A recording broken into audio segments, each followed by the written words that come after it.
Salut tout le monde, comment ça va? J'espère que vous allez bien, j'espère que tout se passe bien pour vous. Aujourd'hui, eh bien, je suis en plein ménage. Il doit être à peu près quelque chose comme 9 h. Je suis au taquet aujourd'hui. Je suis en train de changer les draps de mon lit. Ces derniers temps, comme vous le savez, je vous ai dit que j'avais pas mal de douleurs, donc je faisais tout petit à petit. Mais là, il y a un moment quand même, il faut s'y mettre. À douleur ou pas, il faut s'y mettre. Donc là, j'ai tout retiré. Je me pose un peu et après, je vais tout remettre. Je suis partie chercher tous les draps. On va passer du blanc au taupe. Et du coup, j'ai hâte de terminer cette chambre et de pouvoir aller me poser. J'ai pas hâte de voir le lit fait. Hein. Surtout hâte que ce soit terminé et que je puisse aller m'asseoir. Ce que vous entendez derrière, c'est le robot aspirateur qui lui fait son boulot. Et j'ai un petit peu de rangement dans tout, dans un peu tout l'appartement. Je sais pas si j'aurai terminé avant de sortir parce que aujourd'hui j'ai mon rendez-vous chez le rhumato justement. Donc je pense pas avoir tout terminé avant de sortir. Mais sinon le reste, je le ferai cet après-midi, voire ce soir, puisque j'ai pas à faire le dîner. Le repas est déjà prêt. Hier j'ai fait vraiment en quantité, comme ça il y en a pour aujourd'hui. Et comme ça je n'ai pas à cuisiner encore. Allez, je vais finir cette chambre. La chambre est terminée. C'est complètement froissé, il va falloir que je repasse, mais bon, déjà c'est fini, c'est le plus important. D'ailleurs les filles, beaucoup d'entre vous me demandent pourquoi je mets pas de rangement sous mon lit. En fait je peux pas mettre de rangement, j'ai des tiroirs déjà de rangement. C'est les lits Ikea, donc j'ai des tiroirs, des gros tiroirs en bas de chaque côté. Donc là j'en ai 2 et là-bas 2, et c'est des grosses contenances. Donc c'est pour ça, en fait tous les lits chez nous, il y a des tiroirs, que ce soit le lit parental ou les lits des enfants, sous les deux il y a des tiroirs. Donc voilà, d'habitude j'aime bien passer un peu, le fer à repasser et tout dessus pour que ce soit nickel. Mais là je vous avoue que j'ai pas le temps, j'ai pas du tout le temps.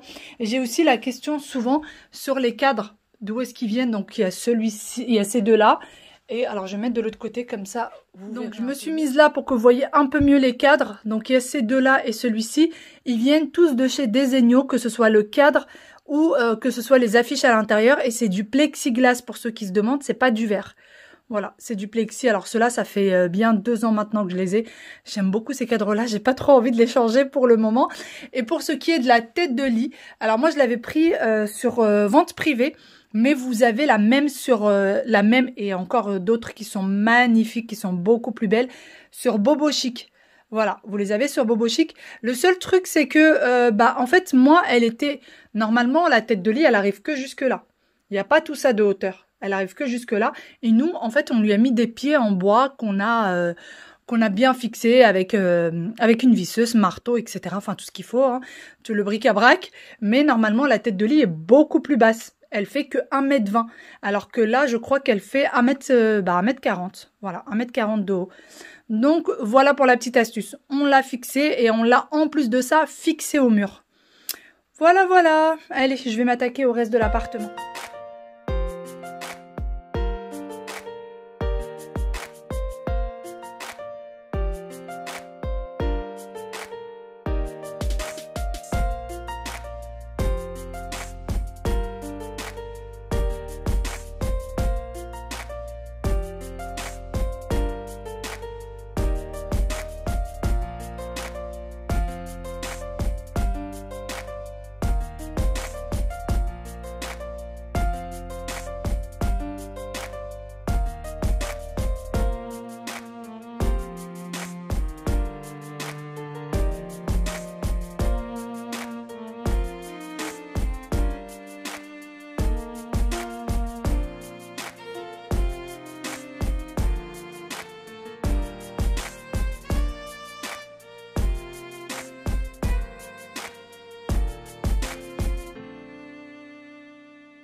J'ai terminé le rangement du salon, cuisine, etc. J'ai mis tout ce qu'il fallait dans le lave-vaisselle et tout, ça c'est fait. Je vais pouvoir sortir tranquillement. Je sors d'ici 3/4 d'heure à peu près. Et là j'ai le livreur, en fait j'ai dû m'arrêter tout à l'heure parce que j'ai le livreur qui a sonné. Je suis partie chercher un colis qui n'était pas prévu. Donc c'est un colis de chez Mango, le carton c'est Mango. Mais moi j'avais vu des petites choses lors du Black Friday mais que j'avais pas pris. Donc je sais pas, je l'ai pas encore ouvert, je me suis dit tu sais quoi, on va l'ouvrir ensemble, on va voir. Alors, le mystérieux carton, j'ai même enlevé mon petit vase au cas où ça tombe. Donc, j'ai juste enlevé, en fait, le machin qui était là, mais j'ai même pas encore ouvert. Je vous jure, j'ai même pas levé. Ah. Je crois pas que ce soit pour moi, ça.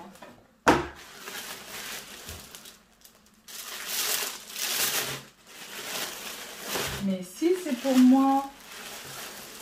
Mais si c'est pour moi, parce que je voulais un manteau comme ça.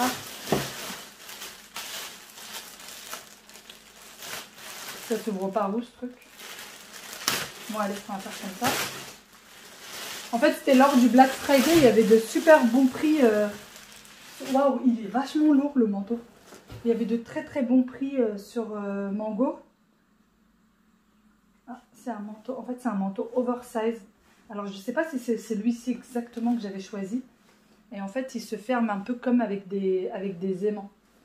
Première chose, je vais l'essayer après pour voir ce que ça donne. Et là, c'est quoi ça? Hop. Qu'est-ce que c'est? C'est une robe.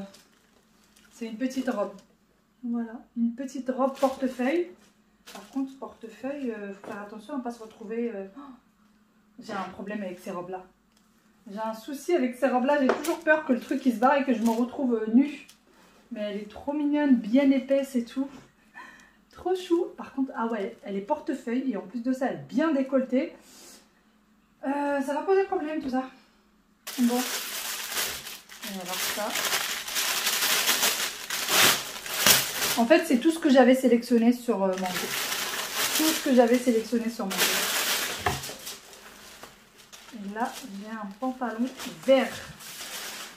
Je ne sais pas si vous voyez bien la couleur. Voilà. Il est vert. Et normalement, il est taille haute celui-ci.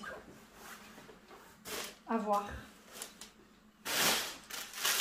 Voici pour le manteau. Je me suis mise au niveau de la cuisine parce que on voit beaucoup mieux. Il est bien oversize. Vous voyez les manches? Bon là, il est tout froissé. Et en fait, les fermetures sont comme ça. Donc, ouais, c'est en forme d'aimant. Voilà. Mais par contre, il est hyper oversize. Je vais me reculer pour que vous vous rendez compte de la longueur du truc. On est à ça, enfin, il est limite au niveau de la cheville. Hein. Vraiment limite au niveau de la cheville. Non, là, j'ai l'impression d'avoir une couverture. Vraiment, j'ai l'impression de porter une couverture. En fait, c'est moi qui voulais de base ce manteau. Mais là, j'en suis pas franchement convaincue. Dites-moi ce que vous en pensez. Mais je suis pas forcément... Il est hyper long. Hyper long. Et il me semble qu'il est un peu en laine. Parce que vraiment, le tissu fait laine. Et il me semble que la plupart des manteaux maintenant, que ce soit Zara ou Mango, dans ce style-là, il y a un peu de laine à l'intérieur. Donc voilà. Vous voyez, il y a le col qui peut monter un peu. Je vais mettre mes cheveux à l'intérieur pour vous montrer. Il y a le col qui peut monter un peu. Je sais pas, à voir s'il n'est pas encore en promo sur Mango ou peut-être pendant les soldes. Mais il me semble qu'il était à moins 30 ou moins 50% celui-ci. Voilà, dites-moi ce que vous en pensez, mais moi je le trouve très oversize. Et en même temps, j'aime bien un peu le style. C'est fou, en fait, j'ai pas l'habitude, donc ça me fait très bizarre. Et en même temps, je me dis ça va changer un petit peu. Donc voilà. Bon, la robe, je vais pas l'essayer, clairement, parce que j'ai la flemme de mettre des collants et tout. Le décolleté, il faut que je le ferme un peu. Donc je vais pas l'essayer, mais je vais peut-être essayer les pantalons. Voilà, bon, ouvert, voilà ce que ça donne du coup. Si il reste ouvert, ça fait un peu sac à patate. Hein. Ça fait, surtout que là, c'est pas repassé, ça fait vraiment un peu sac à patate. Dites-moi ce que vous en pensez, mais j'ai pas l'habitude à ce genre de manteau. Bon, voilà pour ce qui est du pantalon. Mais en fait, l'autre, il est en violet, il est exactement le même. Donc celui-ci, c'est un vert. Il est un petit peu serré parce que j'ai pris la taille avant que je prenne du poids. Donc il est vraiment un peu serré. Mais franchement, il est pas mal. J'ai des pantalons comme ça pour l'été, mais j'en ai pas du tout pour l'hiver. Du coup, pour l'hiver, en fait, je jongle entre le jean bleu et le jean noir, quoi. Vous voyez? Et les pantalons en tissu comme ça, j'en ai pas. Celui-ci, il faudrait quand même mettre des talons avec. Pas énormément, mais un petit peu quand même. Mais sinon, il est hyper bien. Celui-ci aussi était en promo. Sur Mango en Black Friday. Et il est vraiment bien épais. Donc, il peut être porté pendant l'hiver sans problème. Donc, vous voyez la couleur. C'est un vert émeraude un peu. Il est vraiment très beau. J'aime beaucoup. Il n'y a que les petites poches là sur les côtés que j'aime pas. Vous voyez? Vous avez une petite poche là. J'aime pas beaucoup, mais bon, ça c'est pas grave. En voiture, je vais à mon rendez-vous du coup chez le rhumato. Et je suis sortie bien en avance, je suis sortie bien plus d'1 heure en avance. Même si le GPS m'indique 20 minutes, mais comme ça je suis sûre d'arriver en temps et en heure, de trouver une place pour la voiture et tout ça. Donc allez, c'est parti, on va suivre le GPS parce que c'est la première fois que j'y vais. C'est dans un hôpital. Et c'est la toute première fois que je vais dans cet hôpital là, donc je sais pas du tout je connais pas du tout le trajet. On y va.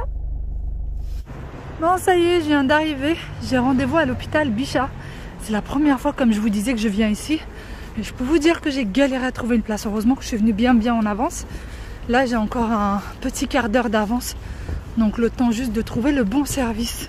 Et c'est parti mon kiki. Allez. Ah oui, il faut que je prépare le pass sanitaire parce qu'on ne peut pas rentrer dans les hôpitaux sans pass sanitaire. Donc il faut que je prépare le mien. Hop. Bon, je viens de sortir de mon rendez-vous. Et franchement, vous voyez, mes yeux sont encore un peu, pris. Disons que mon rendez-vous s'est pas très bien passé. Je suis tombée sur une dame, un médecin, un peu, comment dire, un peu beaucoup hystérique. Vraiment, je suis tombée sur une folle dingue. Je pense, alors je savais que les médecins de la PHP, l'assistance publique, étaient dépassés. Mais alors elle est au fond de l'eau. Je suis hors de moi. Franchement, j'ai gardé mon calme. Je sais pas comment j'ai fait. Quand j'ai parlé à mon mari, il m'a dit mais pourquoi t'as pas pris tes affaires et tu t'es juste parti en fait. Et j'ai dit mais je trouvais que ça se faisait pas et je me suis dit peut-être que en fait à chaque seconde qui passait, je me dis elle va se calmer, elle va se calmer. Alors premièrement, moi j'ai pris mon rendez-vous sur Doctolib. Je me suis fait incendier parce que je l'avais pris sur Doctolib étant donné que j'étais pas une de ses patientes régulières, donc je n'avais pas le droit de le prendre sur Doctolib. Sauf que moi je ne pouvais pas le savoir, je cherche des rendez-vous, je vais sur Doctolib, il y a un rendez-vous de disponible, je le prends. Sachant que c'était le seul rendez-vous qui était disponible le plus près, les prochains étaient pour le mois de juin. Donc pour elle, j'étais passée devant plein d'autres patients et ce rendez-vous était que pour ses patients réguliers. Soit, je ne savais pas, c'est comme ça, je suis partie sur Doctolib, Doctolib a accepté mon rendez-vous, voilà, je l'ai pris, point, enfin ça s'arrête là. Donc elle m'en a parlé pendant un quart d'heure, j'ai entendu parler de ça du début jusqu'à la fin de ma consultation. Et alors le dossier médical, en fait parce que quand elle m'a fait les examens cliniques, elle comprenait, il y avait une espèce d'incohérence. Mais j'y peux rien. En fait, quand elle me fait les examens cliniques, tout va bien. Sauf que je ne peux pas me pencher vers l'avant. C'est le seul truc que je peux pas faire. Et par contre, l'examen, les papiers, l'IRM, etc. Indique une double hernie discale plus une malformation. Et pour elle, c'était pas possible. Oui, mais en fait, c'est pas moi qui ai fait le scanner. Mes douleurs sont réelles pourtant. Donc en fait, elle a tout fait pour essayer de m'aiguiller vers un problème psychiatrique. Voilà. Elle a passé son temps à me demander si j'étais pas dépassée par mes enfants. J'avais beau lui dire non, elle me dit mais vous êtes sûr, vous arrivez à vous occuper d'eux, vous arrivez à leur faire leur bain, vous arrivez à les aider pour leurs devoirs. Je dis, mes enfants n'ont pas de devoirs, effectivement. Ils ont que 5 ans, donc à 5 ans, c'est sachant qu'elle me l'avait déjà demandé avant. Je lui dis, vous savez, comme je vous ai dit, mes enfants ont 5 ans et sont en maternelle, donc ils n'ont pas de devoirs. Mais est-ce que vous arrivez à vous occuper d'eux, vous arrivez à leur faire des repas maison? En fait, je me demandais si j'étais devant un psychiatre ou devant un rhumato. Je ne savais plus du coup, déjà de une. Et après, elle me demandait si j'avais des problèmes avec mon mari, si j'étais stable dans ma vie, si j'avais pas... Elle était à 2 doigts de me dire si j'avais pas un problème de logement. Bon, elle me l'a pas posé comme question, mais franchement, on y était à 2 doigts. Et après, elle m'a demandé si j'avais déjà été en dépression. Je lui ai dit que non. Et elle m'a demandé si j'étais sûre de ne pas être en dépression en ce moment. Je lui ai dit que non. Et elle m'a dit comment est-ce que je pouvais savoir. Elle me demande du coup, mais comment vous pouvez savoir? Ça a coupé, mais je vous disais, elle me demandait comment je pouvais savoir que j'étais pas en dépression si je n'étais pas partie voir un psychiatre. En fait, j'ai pas ressenti le besoin d'aller voir un psychiatre et je me sens pas déprimée et tout va bien. J'ai plutôt la joie de vivre et j'ai plutôt le sourire le matin quand je me lève. Et donc je lui dis, à part mes douleurs de dos, je n'ai pas de problème.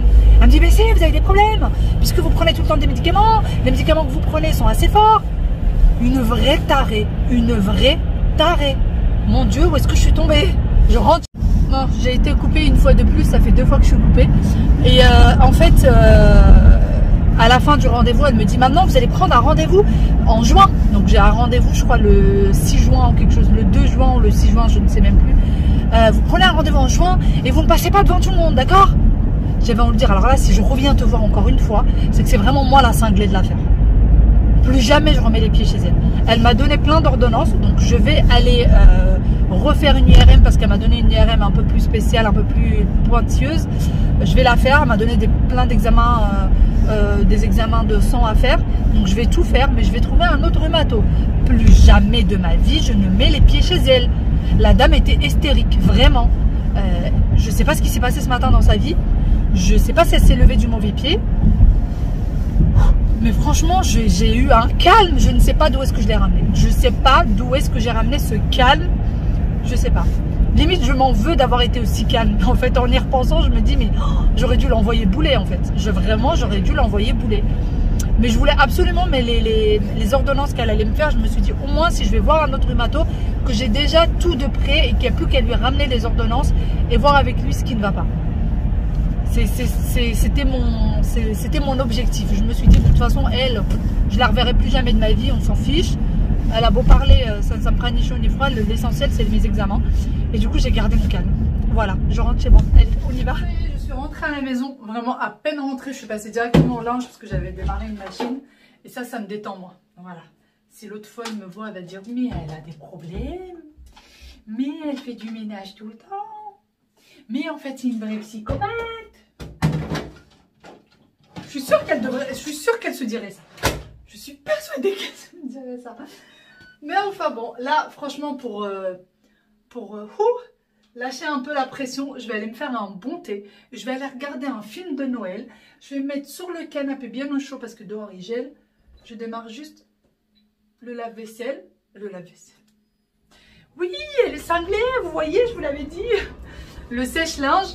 Et d'ailleurs, ah oui, je voulais vous parler d'ailleurs de la housse de couette que j'ai prise chez Shein la dernière fois. Donc c'est celle-là, hein, pour ceux qui ont vu le haul. Sinon, je vous le mets, le haul en barre d'informations. Je vous la présente directement sur le lit. Elle est franchement très peu chère et elle existe dans les tailles françaises. Parce qu'avant, en fait, Shein faisait des housses de couette très jolies, mais c'était des tailles un peu spéciaux. Donc c'est pour ça que j'en prenais jamais. Et là, je viens de la laver. Alors moi, j'aime bien les housses de couette, les mettre directement sur les portes. Parce que du coup, ça les défroisse et ça sort pas en torchon. Puisque là, comme celle que j'ai mis tout à l'heure, celle-ci a été mise au sèche-linge. C'est pour ça qu'elle était dans cet état. Et franchement, ça n'a pas bougé. Tout ça pour vous dire que du coup, celle-ci, elle a vraiment pas bougé du tout. Le tissu, il est encore parfait. Il est tout doux, pardon. Ça n'a pas peloché ni rien. Et les tés sont là.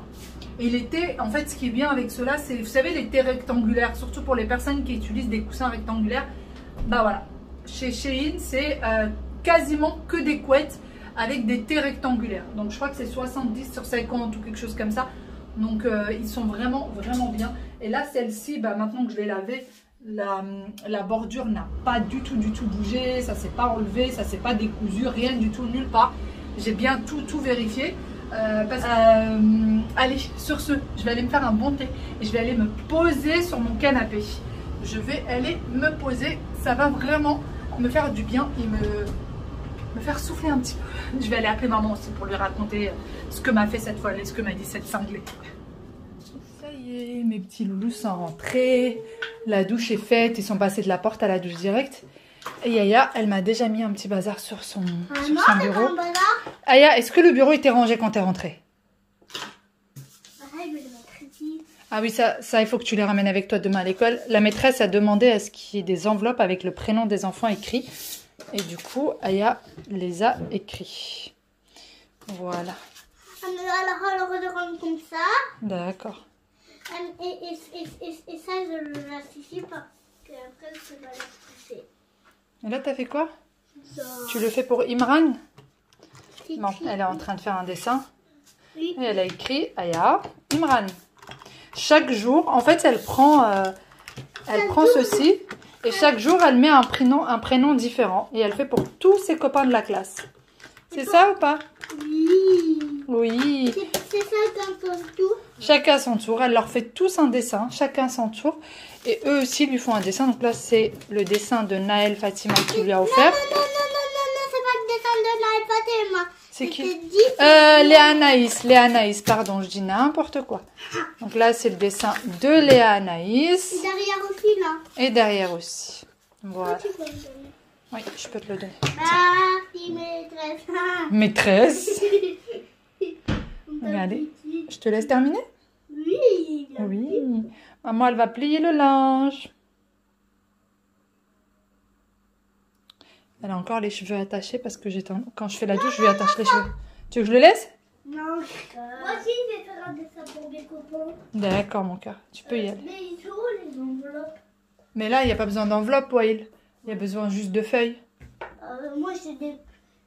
Il faut déjà faire le dessin sur la feuille avant de le mettre dans l'enveloppe. Non, c'est pas ça, j'ai pas fait tout. Mais j'ai besoin des grandes feuilles. Moi, j'ai que des petites feuilles. Non, tu as aussi des grandes. Oh là là là là là. Aya, c'est quoi tout ce bazar? C'est pas moi, c'est non, j'ai fini toutes les feuilles grandes. C'est vrai? Oui. Mais en fait, moi, il n'y a pas de droit de faire. Il n'y a pas de droit. Il y en a encore plein là. Et puis maman, elle en rachètera s'il faut. Il y en a encore plein. Il va falloir que tu me ranges ce tiroir, Aya. D'accord. Mais moi, je n'ai pas besoin laisse. de faire juste un copain. D'accord. Comme je disais, Aya, il va falloir que j'aille plier du linge. Là, j'ai mis une machine à tourner. Voilà. Elle est en train de tourner. Et du coup, en fait, ces panières-là, vous me demandez parfois d'où est-ce qu'elles viennent. Je les ai achetées sur Amazon. On l'a dans cette couleur et dans cette couleur. Donc, c'est exactement les mêmes dans deux couleurs différentes. Et là, ce que vous voyez, c'est le bac d'eau sale de ma serpillière, mon balai serpillière. Et du coup, je l'ai lavé, je l'ai laissé là sécher à l'air libre. Puisque, ben voilà, il est juste là. Donc, tout à l'heure, j'ai passé la serpillière. C'est pour ça qu'il y a aussi le produit là. En fait, il ne faut pas mettre de produit à l'intérieur. Donc, moi, ce que je fais, c'est que je remplis ça d'eau. Et ça, c'est pour l'eau sale. Et je pchit par terre du produit. Il ne faut pas en mettre beaucoup pour pas que ça mousse. Et après, je passe la serpillière. Donc, voilà. Et encore une fois, ce n'est pas un balai vapeur. C'est juste un balai aspirateur et serpillière à la fois. Donc, il aspire et il passe la serpillière à la fois. Donc, voilà. Allez, c'est parti pour le pliage. Et je vais ramener ça aussi de l'autre côté. Et après, je viendrai ranger ce bazar.